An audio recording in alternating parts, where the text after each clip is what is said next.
Next যে প্রোগ্রামটা আমরা শিখব সেটা হলো অ্যাসাইনমেন্ট নাম্বার 19-এ। 19-এর যে প্রোগ্রামটা সেটা একটুখানি অ্যাডভান্স লেভেলে, তোমরা এখনই কয়েকটা টপিক পড়োনি, সেটা আমি ডে 5 বা ডে 6-এ পড়াবো। কিন্তু তাও এখানে আমি একটু বলে দিচ্ছি, শুনে রাখো, মাথায় থেকে থাকলে যখন ক্লাসে পড়াবো তখন আরও ভালো করে বুঝতে পারবে। আমি অ্যাসাইনমেন্টটা একটু সলভ করে দিচ্ছি, শুধু দুটো টপিক আছে আননোন এখন এই পর্যায়ের জন্য। কিন্তু যেহেতু ওই দুটো টপিক ছাড়াই অ্যাসাইনমেন্টটা করা যাবে না, এবং এই অ্যাসাইনমেন্টটা করানোর একটা অন্য উদ্দেশ্য আছে তোমাদের এই পার্টিকুলার অ্যাসাইনমেন্টটা, তাই জন্য আমি একটু সলভ করে দিচ্ছি, তোমরা একটু ভালো করে দেখে নাও কি বলছে। প্রবলেম স্টেটমেন্টটা একবার ভালো করে শোনো। বলছে লিস্ট নিয়ে আমাদের এই নিচের তিনটে কাজ করতে হবে। প্রথমে একটা এমটি লিস্টকে ইনিশিয়ালাইজ করতে হবে। তারপরে আমাদের লুপ চালিয়ে ইউজারের কাছ থেকে ভ্যালুগুলো নিতে হবে। নেওয়ার পরে একটা পার্টিকুলার আমাদের একটা রাখতে হবে, শব্দ রাখতে হবে, যেরকম স্টপ। সেই স্টপটা যদি এন্টার করে ইউজার তাহলে আমরা বন্ধ করে দেবো লুপটা, এবং তাহলে কাস্টমারের থেকে আর ডেটা নেব না। ঠিক আছে? আর ভ্যালু নেব না। যা অবধি এলো ওই লিস্টটার ভেতরে সব কটা ডেটা আস্তে আস্তে এন্টার করা শুরু হবে। ঠিক আছে? তো একটার পর একটা এন্টার হওয়া শুরু হবে, এবং সেইটা আমরা দেখাবো কাস্টমারকে, লাস্টে দেখাবো যে আপনি এই কটা ডেটা এন্টার করেছিলেন। এই হচ্ছে টোটাল কাজ। তো এখানে আমরা একটা লিস্ট নিয়ে নিই, মাই লিস্ট বলে এমটি লিস্ট নিয়ে নিলাম এখানে আমরা। এবং এমটি লিস্ট নেওয়ার পরে আমরা কাস্টমারের থেকে প্রতিটা ডেটা নেব, এবং তারপরে আমরা সেটাকে এন্টার করতে থাকবো। ঠিক আছে? লিস্টের ভেতরে ঢোকাতে থাকবো। তো সেটা করার জন্য যেহেতু একই কাজ বারবার করতে হচ্ছে, তার মানে বুঝতে পারছো আমাদের লুপের সাহায্য নিতে হবে। লুপ যদি এখনো না পড়ে থাকো অসুবিধার কিছু নেই, ক্লাসে করাবো। এখন শুধু শুনে রাখো যে একই কাজ বারবার করতে গেলে আমাদের লুপ চালাতে হয়। তার মধ্যে একটা লুপ হলো ওয়াইল লুপ। ফর লুপ আছে, ওয়াইল লুপ আছে। তো ওয়াইল লুপ, ওয়াইল কথাটা লিখতে হবে WHILE, ওয়াইল কথাটা লিখতে হবে। লেখার পরে একটা কন্ডিশন দিতে হবে, সেই কন্ডিশনটা আইদার ট্রু দিতে হবে নয়তো ফলস দিতে হবে। যদি ট্রু হয়, যতক্ষণ পর্যন্ত ট্রু হচ্ছে ততক্ষণ পর্যন্ত লুপটা ঘুরতে থাকবে। তার মানে নিচের যে কটা স্টেটমেন্ট আছে ওয়াইলের ভেতরে সব কটা এক্সিকিউট হতে থাকবে। আমি একটু দেখাচ্ছি, এটা অন্য পারপাসে একটু দেখাচ্ছি, তোমরা একটু দেখে নাও। তাহলে আমরা যদি লুপের ভেতরে লুপটাকে ট্রু করলাম, ইচ্ছা করে ট্রু করলাম, যতক্ষণ পর্যন্ত ট্রু থাকবে ততক্ষণ পর্যন্ত লুপের ভেতরে থাকা স্টেটমেন্ট এক্সিকিউট হবে। ভেতরে থাকা স্টেটমেন্ট কেন বলছি? লুপটা ওই যে ওয়াইলের দেখো এই পজিশনে আমরা সবসময় লিখতাম এর আগে প্রোগ্রাম, এখন ওয়াইলটাকে চারটে স্পেস বা একটা ট্যাব ছেড়ে আমরা লিখছি। তার মানে এই স্টেটমেন্টটা ওয়াইলের ভেতরে আছে। কি করে কাজ করে?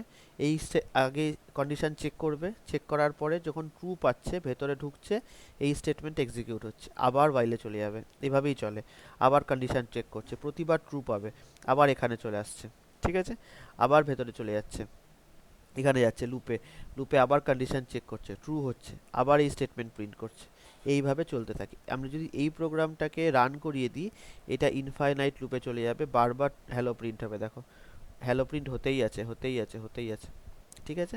তো এটাকে আমরা বন্ধ করে দিলাম। এরকম আমরা করে ইনফাইনাইট লুপ করতে পারি। দেখছো বারবার জিনিসটা ঘটছে, তার মানে আমরা লুপ চালালাম এখানে। এটাই হচ্ছে লুপের কাজ। থিওরি ক্লাসে আরো ভালো করে ডিটেলে পড়াবো, এখনকার জন্য এটুকু এনাফ। তো বুঝতে পারছো এর ভেতরে যে স্টেটমেন্ট দেবো সেটা বারবার এক্সিকিউট হবে। তাহলে এর ভেতরে আমরা ইউজারের থেকে একটা ইনপুট নিতে পারি, যে please enter your number and enter stop to close the application. ঠিক আছে? যা আপনি নাম্বার দিতে থাকবেন, 1 2 3 4 5 6, যাই আপনার ইচ্ছা।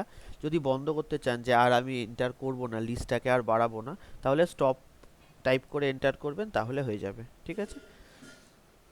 এটাকে আমরা ধরছি একটা ভেরিয়েবলে, যার নাম দিচ্ছি ইউজার ইনপুট। ঠিক আছে?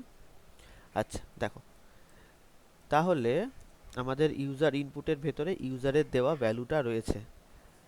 এবার আমাদের চেক করতে হবে, আচ্ছা সহজে আমরা কি করতে পারি, আমরা লিস্টের ভেতরে ঢুকিয়ে দিতে পারি যে ভ্যালুগুলো আসছে। লিস্টে অ্যাপেন্ড করেছো, অ্যাপেন্ডে ইউজার ইনপুটটাকে আমরা ঢুকিয়ে দিতে পারি। এবারে ইনপুট সবসময় স্ট্রিং দেয়, সেটাকে আমরা ইন্টিজারে কনভার্ট করে তারপরে লিস্টের ভেতরে রাখবো। ঠিক আছে, এখানে আমরা ইন্টিজার রাখছি তাই তোমরা ফ্লোটও রাখতে পারো। ইন্টিজারে কনভার্ট করে রাখছি।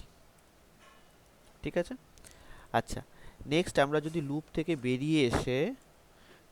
যদি বেরিয়ে এসে প্রিন্ট করি মাই লিস্টটা, তার মানে লুপ শেষ হওয়ার পরে প্রিন্ট করব আমরা। ঠিক আছে, লুপ শেষ হওয়ার পরে প্রিন্ট করব। তাহলে কি ঘটনা ঘটবে দেখো, এখানে আমরা 1 এন্টার করছি, তারপরে আমাদের 2 এন্টার করতে দিচ্ছে, আমরা এখানে ধরো 8 এন্টার করলাম, 9 এন্টার করলাম, এইভাবে চলতেই থাকবে, লুপটা কখনো শেষ হবে না। আমরা এমন কোনো কন্ডিশন দিইনি যার পরিপ্রেক্ষিতে লুপটা শেষ হয়ে যাবে। এটা আমাদের আটকাতে হবে। কিভাবে আটকাতে পারি আমরা? আমরা চেক করতে পারি আমরা চেক করতে পারি ইফ কন্ডিশন দিয়ে যে ইউজার যেটা এন্টার ইউজারের থেকে যেটা আসছে, ইউজার যেটা এন্টার করেছে সেইটা স্টপের সঙ্গে সমান কি, ইউজার কি স্টপ এন্টার করে দিয়েছে। যদি স্টপ এন্টার করে দেয় তাহলে আমরা ব্রেক করব। ব্রেক মানে লুপ থেকে বেরিয়ে চলে আসবে। ঠিক আছে, লুপ থেকে বেরিয়ে চলে আসবে। এখন যদি বুঝতে সমস্যা হয় এই অ্যাসাইনমেন্টটাকে স্কিপ করবে, সব এগুলো করানো আছে, থিওরিতে করাবো। ঠিক আছে, যদি এখন না করে থাকো তার মানে ভবিষ্যতে করাবো। তোমাদের কোন ক্লাসের পর এই অ্যাসাইনমেন্টটা করছো তার উপর ডিপেন্ড করছে, ক্লাস 6 বা 7-এ আছে। ঠিক আছে, আচ্ছা ব্রেক। আর যদি না হয় তাহলে এলসে আসবে, এবং এলসে আসার পরে আমরা এই কাজটা করব। এলসে আসলে আমরা এলস মানেটা কি, যে স্টপ এন্টার করেনি, স্টপ ছাড়া যে কোনো নাম্বার এন্টার করেছে, নাম্বার এন্টার করলে আমরা লিস্টের ভেতরে ঢুকিয়ে দেব, লিস্টের ভেতরে ঢুকিয়ে দেব। ঠিক আছে, আমরা তাহলে এই স্টেটমেন্টটা এখানে আর লিখছি না, আমরা এটাকে কমেন্ট করে দেবো, কারণ পরে এখানে অ্যাপেন্ড করা আছে, কন্ডিশনের উপর ভিত্তি করে আমরা অ্যাপেন্ডটা করছি। ঠিক আছে, দেখো রান করছি, তাহলে এখানে 1 এন্টার করলাম, 4 এন্টার করলাম, 10 এন্টার করলাম, এন্টার করার পরে এখানে আমি স্টপ দিয়ে দিচ্ছি, স্টপ। দেখো 1 4 10 লিস্টের ভেতরে এন্টার হয়ে গেছে। আর একবার চালিয়ে দেখছি, দেখো এখানেও আমরা 10 এন্টার করলাম, 20 এন্টার করলাম, 30 এন্টার করলাম, দেখো আচ্ছা স্টপ করতে হবে, 10 20 30 এন্টার হয়ে গেছে লিস্টের ভেতরে। এই গেল প্রোগ্রাম। এখানে যদি ফর লুপ, এখানে যদি ওয়াইল লুপ, ইফ আর এলস, ব্রেক, এগুলো যদি বুঝতে না পারো এখন একটু ওয়েট করে যাও, আমি যখন ক্লাসে করাবো এগুলো ডিটেলে, তারপরে অনায়াসে বুঝতে পারবে। ঠিক আছে, চলো।